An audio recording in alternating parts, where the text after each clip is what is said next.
रावण ने पत्थर पर लिटाकर अपनी बहू का ही बलात्कार किया। सीता जी के साथ संभोग क्यों नहीं कर सका रावण। हम दशहरे के दिन रावण का पुतला जलाते हैं और याद करते हैं उस दिन को जिस दिन भगवान श्री राम ने रावण का वध किया था। भगवान श्री राम ने किसी ऐसे रावण का वध नहीं किया था जो विद्वान था, शास्त्रों का ज्ञाता था और अपने राज्य की भलाई के बारे में सोचता था।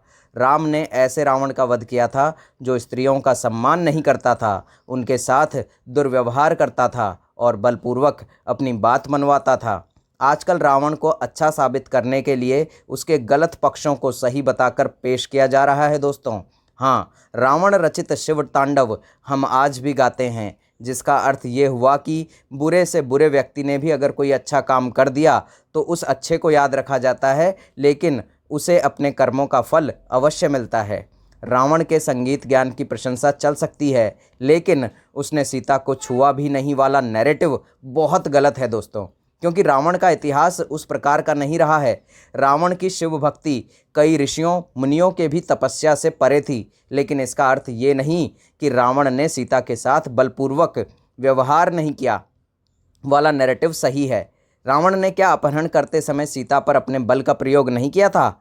लंकापति का इतिहास वाल्मीकि रामायण के ही एक अंश से पता चलता है, जो महर्षि वाल्मीकि द्वारा रचित है और जिसे राम कथा का मूल माना जाता है। रंभा का नाम आपने सुना होगा। वह स्वर्ग की अप्सरा थी जो तमाम नृत्यों और कलाओं में पारंगत थी। आगे बढ़ने से पहले एक और बात बताना जरूरी है कि रावण और कुबेर भाई थे। कुबेर के पुत्र का नाम नल कुबेर था। रंभा नल कुबेर की प्रेमिका थी और इस रिश्ते से वह रावण की बहू लगती थी। एक दिन जब वह अपने प्रेमी से मिलने जा रही थी, तभी रावण उसकी सुंदरता पर मोहित हो गया और उसने रंभा से आपत्तिजनक बातें पूछी। रावण ने रंभा से पूछा कि वह इतना सज धज कर किसको तृप्त करने जा रही हैं। रावण ने इसके लिए संस्कृत में भोक्ष्यते शब्द का प्रयोग किया, जो दिखाता है कि वह स्त्री को उपभोग की वस्तु समझता था। रावण ने रंभा को रिश्ते नातों की याद दिलाई। रावण ने पहले तो मानने से इनकार कर दिया कि वह उसकी पुत्रवधू है, लेकिन जब रंभा ने नल कुबेर के बारे में बताया तो रावण ने फिर आनाकानी शुरू कर दी।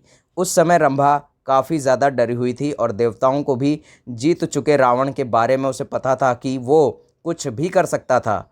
डर से कांप रही रंभा को शायद ये पता नहीं था कि रावण अपनी दुष्टता के कारण रिश्तों नातों की भी परवाह नहीं करेगा। क्या आपको पता है, जब यह साबित हो गया कि रंभा रावण की पुत्र वधू है, तब रावण ने क्या जवाब दिया? रावण ने कहा कि सारे रिश्ते नाते सिर्फ उन्हीं स्त्रियों के लिए होते हैं जो किसी एक पुरुष की पत्नी हो। उसने रंभा से कहा कि स्वर्गलोक में तो ऐसा कोई नियम कानून या रिश्ते नाते नहीं होते। उसके बाद रावण ने रंभा के जांघों और वक्षस्थल को लेकर आपत्तिजनक टिप्पणी की। साथ ही उसने घमंड से चूर होकर अपनी वीरता का बखान किया और यहाँ तक कहा कि अश्विनी कुमार सहित दुनिया का कोई भी पुरुष उससे बेहतर नहीं है। मर्यादा पुरुषोत्तम राम जहाँ शबरी के जूठे फल खाते थे, रावण किसी भी स्त्री की तरफ सही नज़र से देखता तक नहीं था। वाल्मीकि रामायण के अनुसार रावण ने रंभा का बलात्कार किया।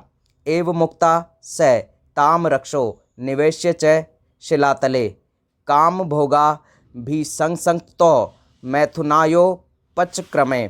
ये आप खंड पढ़ सकते हैं उत्तरकांड में। इस श्लोक का अर्थ ये है कि राक्षस राज रावण ने रंभा को बलपूर्वक शिला पर बिठाया और फिर काम भोग में लीन होकर बलपूर्वक उसके साथ समागम किया। रंभा के पुष्पहार टूट गए, उसके द्वारा धारण किए गए आभूषण बिखर गए और व्याकुलता से वो पीड़ित हो उठी। रावण ने रंभा का बलात्कार करने के बाद उसे वहीं छोड़ दिया और वहाँ से निकल गया। महर्षि वाल्मीकि लिखते हैं कि उसकी हालत ऐसी हो गई थी जैसे किसी फूलों की लता को हवा द्वारा झकझोर दिया गया हो। उसका श्रृंगार अस्त व्यस्त हो गया था और उसका शरीर कांप रहा था। बिलखती हुई रंभा अपने प्रेमी नल कुबेर के पैरों पर गिर पड़ी थी। रंभा ने नल कुबेर को बताया कि रावण स्वर्ग जीतने के लिए भारी संख्या में सैन्य बल लेकर आया है और इसी दौरान उसने उसका बलात्कार किया। नल कुबेर महामना थे, उनमें ब्राह्मण सी धर्मशीलता और क्षत्रिय सी वीरता थी। अपनी प्रेमिका के साथ हुए अत्याचार से क्रुद्ध होकर नल कुबेर ने उसी क्षण रावण को श्राप दिया कि आगे से उसने किसी भी स्त्री के साथ बलपूर्वक समागम करना चाहा तो उसके सिर के टुकड़े टुकड़े हो जाएंगे। अर्थात रावण जब तक किसी स्त्री के साथ संभोग नहीं कर सकता था जब तक वह ऐसा न चाहती हो। अब आपको इसका जवाब मिल गया होगा कि रावण ने माता सीता से इतनी मिन्नतें क्यों की, उसने क्यों माता सीता के साथ लंका में जबरन कुछ गलत करने की कोशिश नहीं की। इस श्लोक में नल कुबेर का श्राप आप देख सकते हैं।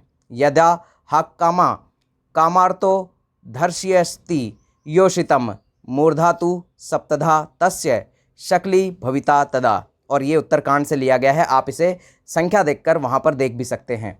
सीता हरण के समय भी रावण ने अपने ही मुंह से कहा था कि किस तरह से उसने इधर उधर से काफ़ी सारी स्त्रियों का अपहरण कर उन्हें लंका में लाकर रखा है।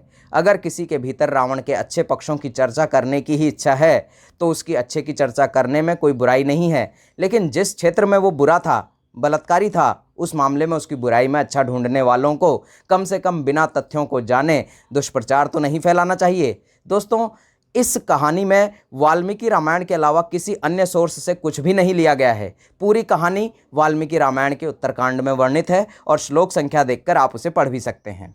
आप सीता हरण वाला भाग भी पढ़ सकते हैं, जहां रावण ने जोर जबरदस्ती करते हुए सीता जी को हाथ लगाया और फिर उन्हें उठाकर अपने रथ में लेकर गया।